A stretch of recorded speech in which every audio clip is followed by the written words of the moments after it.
ئەنجامە بەرایەکانی پرۆسەی ڕاپرسی سربەخۆیی هەرێمی کوردستان و ناوچە کوردستانەکانی دەرەوەی هەرێمی کوردستان.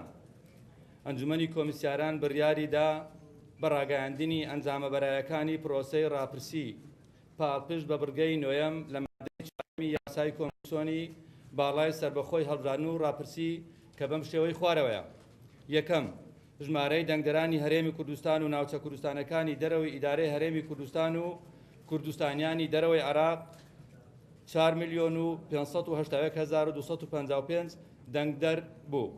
دووەم، ژمارەی بەشداربووانی پرۆسەی ڕاپرسی سربەخۆیی هەرێمی کوردستان و ناوچە کوردستانەکانی دەرەوەی ئیدارەی هەرێمی کوردستان و کوردستانیانی دەرەوەی عێراق 3,305,925 دەنگدەر بوو کە دەکاتە 172.16. لە ئەنجامی هەبوونی چەندین سکاڵا و سکاڵاکان و یەکلاکردنەوەکەی ئەنجامەکانی بەم جۆرەیە.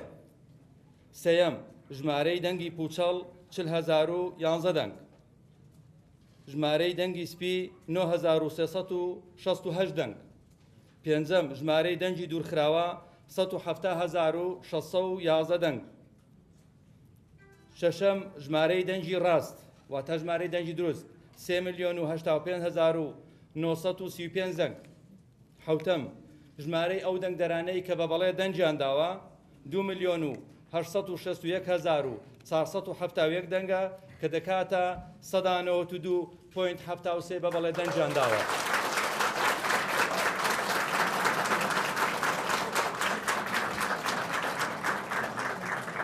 هەشتەم، ژمارەی ئەو دەنگدەرانەی کە بەنەخێر دەنجیان داوە 224,468 دەنگە کە دەکاتە 7.27.